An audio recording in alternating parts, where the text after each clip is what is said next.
welcome to the podcast. In this podcast series, I'm investigating homelessness and mental health in Winchester.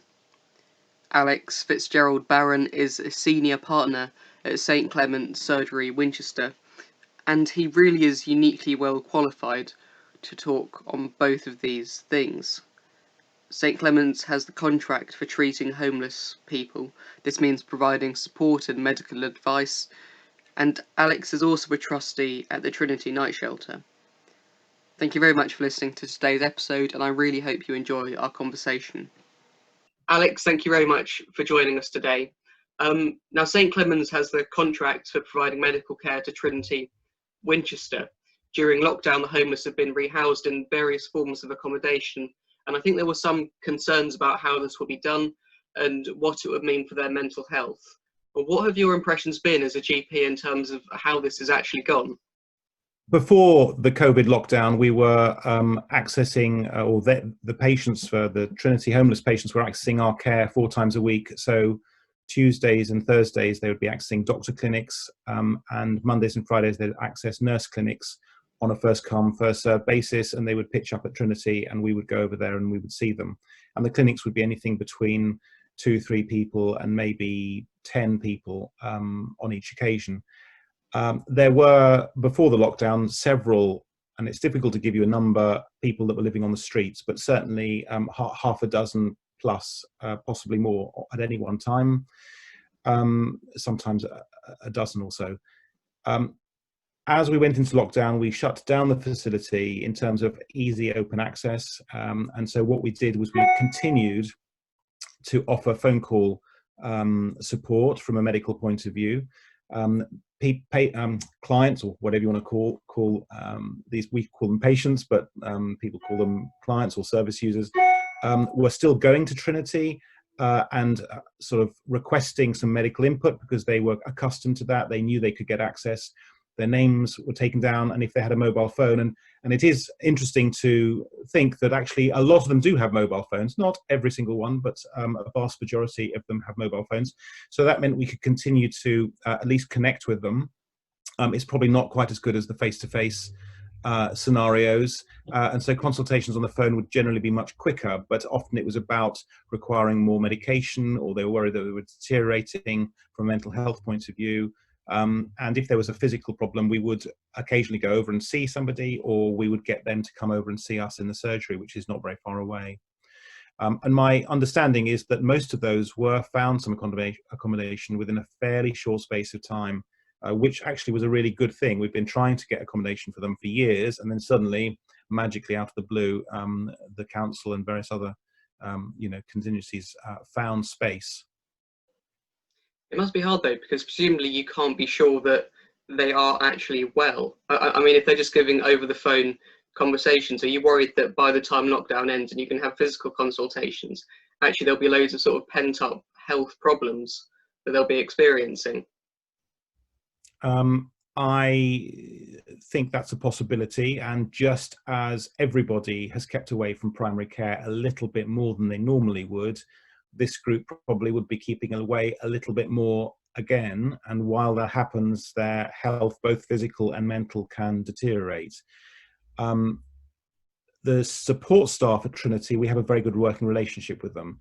So when they're worried about someone and they see someone, and they probably don't see them quite as much because it's not an open access facility, but I think people do drift by and they are aware of a lot of the clients.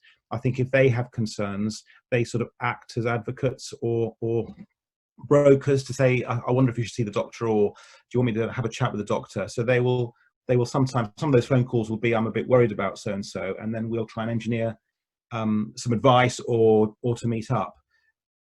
So I think in our environment, we're on it a little bit more than maybe some other environments where that service doesn't really happen. So I think it is a vulnerable group, I agree. I think anything serious would come to our attention. They clearly will. I think just generally the mental health of everybody's gone quiet for a while, and I think it's going to backlash generally, and I think in this group it's going to be no exception. It might backlash even more. What's your impression about how homeless people have actually been coping though, like mentally in this environment? I mean, are they experiencing many problems at the moment in terms of mental health?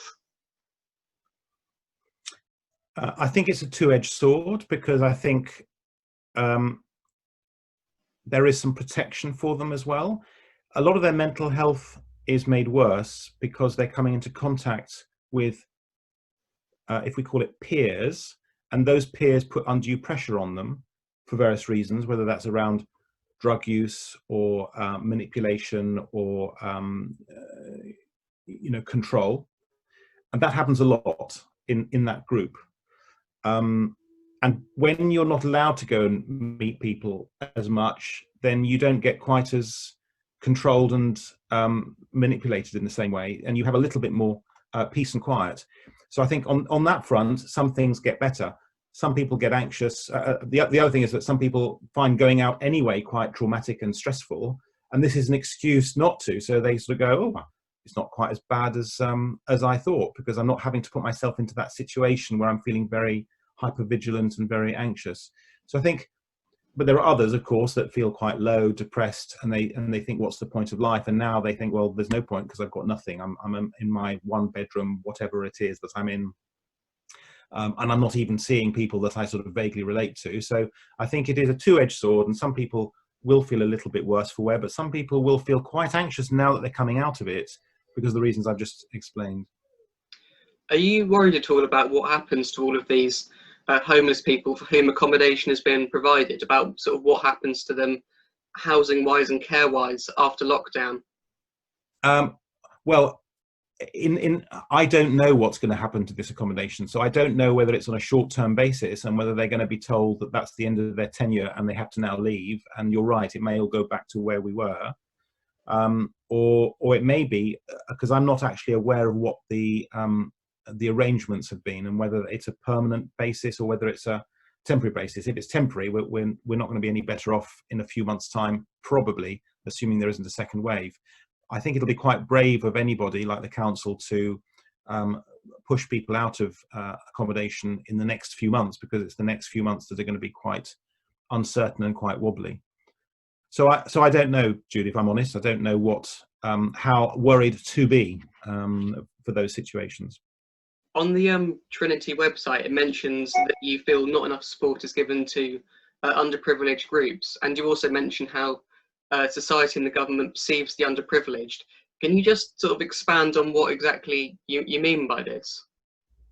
A lot of the clients or patients that come through Trinity, as I've just inferred to, have had really, really bad experiences in their past. So in terms of family support or family strength, often it is very chaotic and dysfunctional. A lot of them come from very abusive backgrounds, whether that's emotionally abusive or physically or sexually abusive backgrounds. And so their whole, and this is a generalization, I guess, their whole development has been influenced massively by trauma. Complex, we call it complex trauma, but it's a series of multiple traumatic experiences. And I don't mean trauma as in, falling off a roof, but trauma as in, it could be losing somebody, or it could be just being, domestic abuse, or, things that have had an impact emotionally, particularly on people. If you look at the way we're set up in terms of our health service, physical health is quite well set up. So if someone needs a heart bypass or they have a heart attack, they can be whistled in and sorted out very quickly. If they have significant mental health issues, in terms of a health service, we're very weak on our mental health service. And if you fit into a very specific pigeonhole, like you have schizophrenia, you actually get quite well looked after. If you have suicidal depression, there is a way of doing that. But if you basically don't function very well in society, there is nothing there for that. And because the services are so restricted and the resources are so narrow, the secondary care services, the specialist services, say we can only see people with A, B, C, or D. We're not going to see anybody else. So schizophrenia might be one of those. Suicidal depression might be another one. And bipolar might be another one. But that is about it. And they use medication-based approaches for those groups. And if you're just chaotic, you don't really fit into those groups. And they don't provide a service for those groups. So these groups are sort of left actually not really being able to relate into the system. They can't really hold down jobs very well. The benefits agency insists that they have to look after, apply for jobs on a regular basis, which they sort of don't do. So the system doesn't really adapt to them. They have to adapt to the system, but by their nature, they're not very good at adapting to those quite, specific and defined ways of working.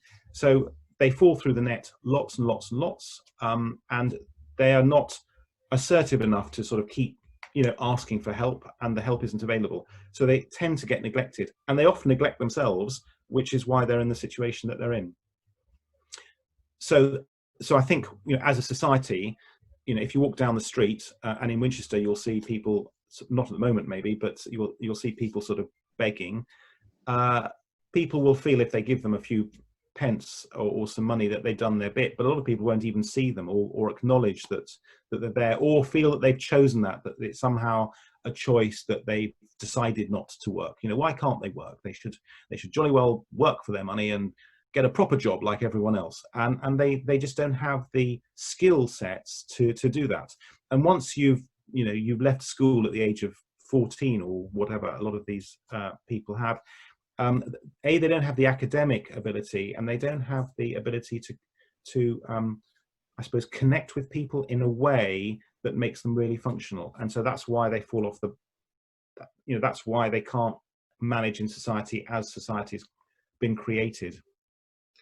It seems like you're describing quite a sort of fragmented system, which doesn't really have which doesn't have really enough focus on rehabilitation, really. Oh, absolutely. So, I'll give you an example. Child and adolescent mental health services are dealt with by a trust called the Sussex Foundation Trust. They operate out of Sussex, but they have lots of services all over the sort of south of England. The adult mental health service in our area is operated by Southern Health Foundation Trust, which has a lot in Hampshire, a big presence in Hampshire. If you look at the drugs and alcohol service, that's done by the I think Oxford Health Foundation Trust. None of these trusts connect in any way at all. So if you are 17 and a half and you have mental health issues and you started using drugs, I would then say to you, well, I can't really refer you to the CAM service, because they're about to say, when you're 18, they won't want to know you. So it's going to take 3 months to get you seen. Most people that I refer they'll come back and say, we suggest all these other things before we see you. So you won't get in the next 3 to 6 months. You're then going to be 18. So then you have to go to adult mental health, but I can't refer you there now because they won't take you. I can refer you to the drugs and alcohol service, but actually if you're taking drugs because you're feeling crap about life, they're just going to deal with the drugs bit. They're just going to look at, how can you reduce your drug risk taking, but they're not going to look at what's going on in here, which is the reason why you're taking drugs in the first place. So we need to send you back to the mental health team for that, but they won't want to see you while you're taking drugs. You'll need to get off the drugs before they see you. So once you start spinning all this round, it's like a catch-22. Yeah, absolute catch-22. And they just go, F off, you can't help me. And I go, well, I can't really help you. The only thing I can do is just sort of, come back and see me and we'll have a chat from time to time. And I guess that's the only thing that they sort of have. Now, some of them will be in inclusion because they're on methadone, but that service, inclusion is the drugs and alcohol service, that service won't give them the sort of trauma-informed care and package of care that they really need to develop and progress out of this. It's taken people 20 years often to get into the situation they're in, and to expect them on a sort of 6-week, I-talk, which might be a sort of, talking therapy to get out of it, is just not going to work. It needs really, really intense rehabilitation in a sort of therapeutic community. We don't have any of those around here. So in terms of Hampshire, we're not very well dealt with. Other areas do have some of those contingencies, but we don't. So it is very fragmented. All I'm really trying to say is I agree with you. It's very fragmented, and it doesn't really serve that particular population very well. But why is it that there's so much variation? Is it because there's no sort of central coherent approach, and sort of different authorities are just taking sort of these disparate approaches to an issue that really needs to have overall standards, if we're not to have these sort of massive inequalities between areas in terms of how effective this support is?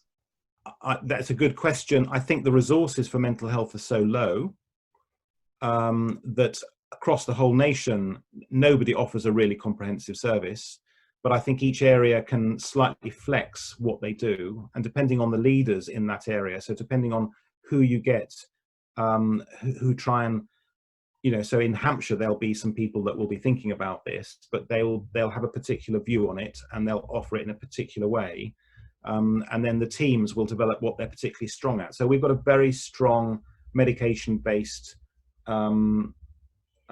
service locally. So in terms of medication, that's very, very well supported. But medication, depending on your philosophy of mental health, is not necessarily the answer for everything. So how can we better design the system then, if that's not too broad a question? Well, the first thing is we need more resourcing into it. So I can't quote this to you, but I think it's something like mental health services commands 10% compared with physical health services. No one's done an analysis at any stage to say, let's have a look at the total need of the health population. The answer is we need 90% for physical and 10% for mental. If they were to do that, they'd probably find that it's a 50-50 or 40-60 split. In primary care, we see 20% of our consultations are specifically around mental health issues. So I think at least 20% probably should be put towards mental health services. And the problem with mental health services is you can do very quick, short interventions, which are fine for mild to moderate situations, but if they're entrenched situations, that just doesn't work. So it's the entrenched people that are stuck that don't really get the longer term care and packages of care that they require. Now, how you fix that, I'm not sure, because you need some strategic leadership that says this is really important. And if we do that for enough people, we will get some payback, because actually people will then be able to get back into work, and it will be a good thing for our whole economy. And it will drain, we have fewer people in prisons, because if you look at the prison population, I would say 3/4 of people in prisons are all the same sort of group of people that have quite a lot of chaotic lifestyle and behavior issues. And then it comes down to education. If you have a really good education system, you shouldn't let these people fall through the system. So it is complicated, but I think generally it's not well acknowledged. And to give you another example, we've just had a new contract in general practice that has said we can have some additional help for what we do. And the people that they say they want us to use are paramedics, physios, social prescribers, health coaches. And we've been saying we need mental health workers. Why can't we have that? And only now, literally 2 months ago, they said, oh, okay, well, perhaps we'll think about mental health workers. But it was the bottom of the list, not the top of the list. And for us as a city, it was always the top of our priority list to try and get a really good mental health input within primary care, because I think that's what we need. You mentioned social prescribing there, and I think that's in part sort of a product of this increased emphasis in recent years on BCSEs and providing care to the community. I mean, what's the potential of social prescribing? So I think it has a massive potential. At the moment, it's quite difficult because a lot of social prescribing is about activities, whether it's going out running groups or pottery classes or social activities. But at the moment, it's quite hard because that all has to be remote, and that becomes difficult for some things. But even for social prescribing, I think a lot of the patients we're talking about would find it really difficult to go and join a pottery class or an art class. They would just sort of go, I don't think I can do that. So for the moderate to severe cases, it's really hard. I think for people that are sort of, for you and I, and we felt that might be useful, it'd be a really good thing to go off and do. If someone offered us that, if we were having a bit of a struggle with something and we just needed a bit of a focus, it'd be lovely to do that sort of thing. So I think social prescribing will fill a big gap, but it won't fill the whole gap. I don't know if you're familiar with Ed Miliband's podcast, Reasons to be Cheerful. Are there any reasons to be optimistic in this crisis about the future of care and about care for vulnerable people? Well, I think that the COVID will have some positive spins from it. And I think people will recognise that mental health will become an issue because it has been talked about recently quite a lot.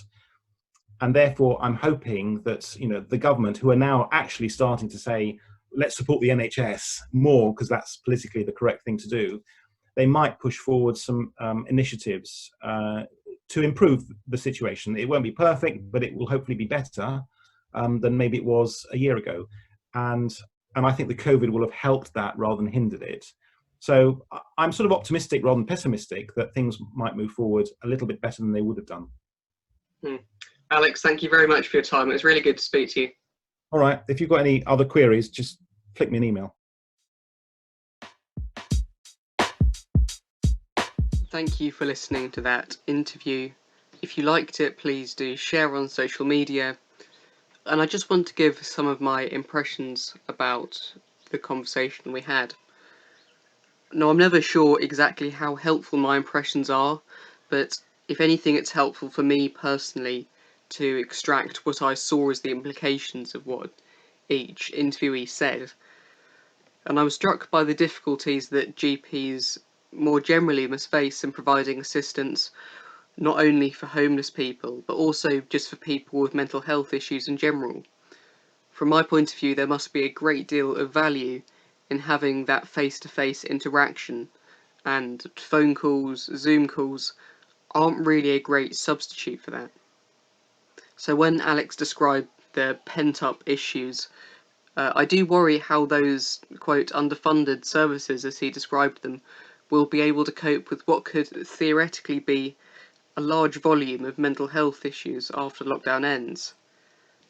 But at the same time, Alex did seem to imply that as some homeless people find things like going out into public spaces quite traumatic, in the short term, not having to go out, and then there being less people around when they do, could actually lessen some of the anxieties that they might have been experiencing.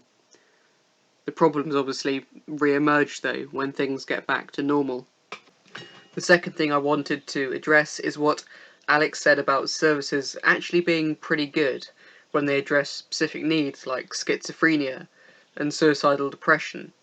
But there's obviously this catch-22 situation if you, quote, don't function very well. Except you obviously don't function very well precisely because you need help in the very first place.